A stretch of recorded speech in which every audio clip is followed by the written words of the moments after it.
खाइबा तेल उपर बर्तमान कौन नियंत्रण ना आम जी स्टक रखा था रखिपारू सरकार कौन स्टक लिमिट बर्तमान सुधा ना जदि स्टक लिमिट लागू हुए ताहले परिणाम आहरी भयंकर हम देखु प्रथम कथा हूँ खाइबा तेल नुहे जो आपण आमदानी होता खाइबा तेल आमे आमर जी आवश्यकता अच्छी आमर आभ्यंतरण चाहिदार प्राय 30 भाग तेल आम बाहर देश इंपोर्ट करुचे से इंपोर्ट भितर तार मात्राधिक परिमाण होची आपणकर पामोलिन आ सनफ्लावर तेल ये जो दुईटी तेल आम बाहर देश गोटे विपुल परिमाण आमदानी करुचे तार प्रभाव ये वर्तमान जो मध्यप्राच्य जो युद्ध लगी से युद्धर प्रभाव ता उपरे पड़ी वर्तमान आप देखिथिबे विभिन्न राष्ट्र से माने खोलाखोली भाव में आक्रमण करिवार सूचना देइछन्ति तेणु कौन शिप कंपनी पाल परिवहन करने आदौ राजी होना तेणु जहाँ इम्पोर्टर मान तरफ आम पाखे तथ्य अच्छी से कहते जेहेतु माल परिवहन होना तेणु गोटे प्रकार बाजार रे अभाव सृष्टि रिक्वायरमेंट अनुसार आम पाखे गच्छित रोना तेबे मु केंद्र सरकार को आपण माध्यम निवेदन करी से पाखे केते परिमाण तेल गच्छित अच्छी एवं से बर्तमान केते कौन जहाज आसबार अच्छी एवं केते कौ रेट से बिक्री करते लाभ रखा कथा यार गोटे स्पष्ट गाइडलाइन से देवा दरकार स्पष्ट निर्देश देले मार्केट रे एते दर वृद्धि घटबनी जोटा कि खाउटी को बाधिब तेणु मु निवेदन करी से सरकार आपको अति गुरुत्व सहित चिंता करंतु एवं नियंत्रण करने चेष्टा करंतु कौन से जिनस आप देखु आमदानी होता खाइबा तेल छाड़ी जदि आप देखिए आम देश में जो खाइबा तेल मुख्यतः प्रोडक्शन होती सोरिष तेल तार कौन दर वृद्धि घटी ना जमी बादाम तेल तार दर वृद्धि किसी घटी ना सेमती आपंकर आप डाली जातीय जिन देखिए बरं 200-300 टंका क्विंटाल पिछा कमी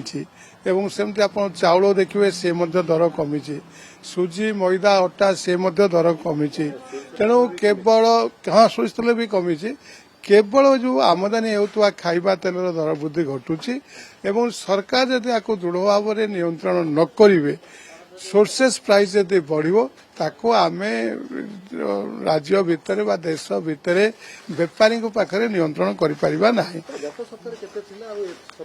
गत सप्ताह 160 टंका प्राय थिला खाइबा सूर्यमुखी तेलर दाम किंतु वर्तमान 165-66 टंका अच्छी सेमती आपन पामोलिन थिला 140 टंका वर्तमान पाखापाखि 142-143 टंका पहुंची तेणु ये दर वृद्धि जो घटी ये वर्तमान विशेष किसी सेमती माने अलार्मिंग सिचुएशन है नहीं किंतु यदि सरकार आपको नियंत्रण ठीक भाव में न करेंगे ये जो इम्पोर्टर माने अच्छे माने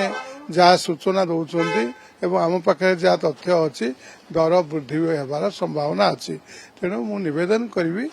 सरकार आपको गुरुत्व सहित नियंतु एवं प्रत्यक्ष भाव में आपको परिचालना करंतु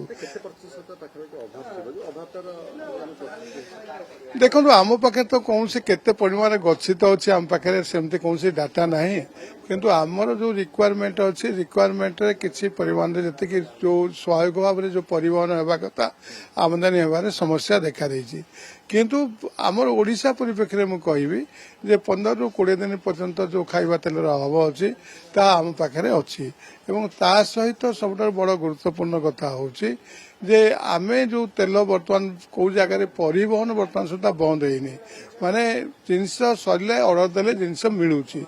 जदि यही जिनस मिलूची आसूची एवं तार कौन से अभाव सेमती कौन प्रकार अभाव ना तेल कौन जिन किए मागिले फेरिकी जाऊँगी किसी ना किंतु ता सत्वे मध्य मु राज्य सरकार को निवेदन करी जिला स्तर में जिलापाल अध्यक्षतार एवं राज्य स्तर में सचिव अध्यक्षतार व्यवसायी संघर गोटे मीटिंग नियंतु एवं ये परिस्थिति केमती को नियंत्रण करा जाई परिबो से विषय जदि आमे आलोचना करिबा अनेक समस्यार समाधान करि परिबा ଦେଖନ୍ତୁ ହୋର୍ଡିଂ କଥା ଯଦି ଆପଣ ଧରିବେ ଆମର ମୁଖ୍ୟ ଲକ୍ଷ୍ୟ ହେଉଛି ଆମେ ଖାଉଟିଙ୍କ ପାଖରେ ଜିନିଷ ପହଞ୍ଚାଇବା ଆମର ମୁଖ୍ୟ ଲକ୍ଷ୍ୟ। ତେଣୁ ଆପଣ ଯଦି ହୋର୍ଡିଂ କଥା କହିବେ ତାହେଲେ ଏଇ ଯୋଉ ଖାଇବା ତେଲ ଉପରେ ବର୍ତ୍ତମାନ କୌଣସି ନିୟନ୍ତ୍ରଣ ନାହିଁ। ଆମେ ଯେତିକି ଷ୍ଟକ୍ ରଖିବା କଥା ରଖିପାରିବୁ, ଏମିତି ସରକାରଙ୍କର କୌଣସି ଷ୍ଟକ୍ ଲିମିଟ୍ ବର୍ତ୍ତମାନ ସୁଦ୍ଧା ନାହିଁ। ଆଉ ଯଦି ଷ୍ଟକ୍ ଲିମିଟ୍ ଲାଗୁ ହୁଏ ତାହେଲେ ପରିଣାମ ଆହୁରି ଭୟଙ୍କର ହେବ। କାହିଁକି ନା ଯଦି ଆମ ପାଖରେ ତେଲ ଗଚ୍ଛିତ ନଥିବ ତାହେଲେ ଆମେ ଲୋକଙ୍କୁ କେମିତି ତେଲ ଦେବା। ତେଣୁ ବର୍ତ୍ତମାନ ପରିସ୍ଥିତିରେ ସରକାରଙ୍କର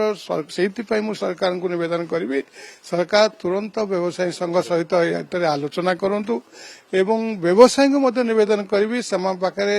ଯୋଉ ଗଚ୍ଛିତ ଷ୍ଟକ୍ ଅଛି ଯାହା ମାର୍କେଟ ପ୍ରାଇସ୍ ଅଛି ତାପରେ ମିନିମମ୍ ଲାଭ ରଖିକିରି